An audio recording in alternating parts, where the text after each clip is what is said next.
After the charade that the Mexican government put up on the Chapo Guzman recapturing and then the whole Champagne debacle, there's one topic about this war on drugs that is happening in Mexico that I want to talk about. The amount of weapons that are legally bought in the U.S. and are being smuggled down south into Mexico.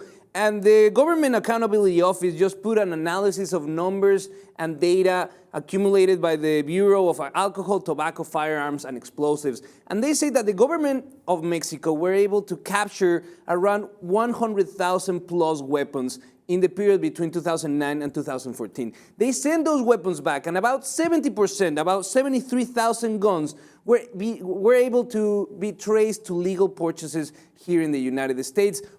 Traced to the 50 states, but mainly coming from the Southwest. We're talking Texas, California, and Arizona, the main providers of weapons legally bought and then smuggled down south to territories and for the use of sicarios and drug dealers and narcos.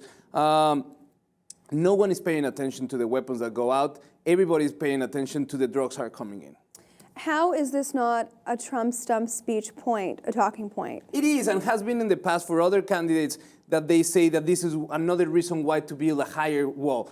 But if you see what's happening right now at the border, if you go to a border crossing, you see the reality that there's a lot of lines, long lines on the way into the United States, a lot of revision. It's almost impossible to smuggle anything into the border, into the United States. But if you see the cars going down south into Mexico, no one is checking on those cars. No one ever pays attention to the things going out of the country because it's very easy. Send the drugs, we'll send the weapons, and the violence stays down there.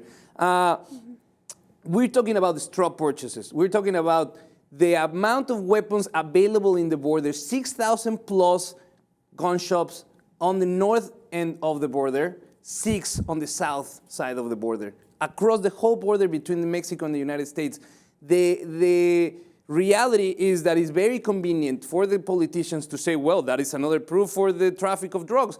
And at the same time, know by the Government Accountability Office that there's such a big miscommunication in between the agencies. Most of the time, they don't know how to trace these weapons because there's not a centralized system that allows the gun shop owners to communicate to the government if they close, if they change their license, if they go out of business. So a lot of these weapons get sold and the file just gets shuffled in the paper pile. So yes, it's easy if you see it as a factual fact that there's gun going down south, but at the same time, there's an implication that the government is doing very little to prevent guns from going down south. It's a tricky issue, and I think that you highlight it well. The influx of weaponry and that porous border, something has to be done, but yes. It's sort of, what can be done, actually? Is it just a checks and balances thing, do you think? I think half of it is checks and balances.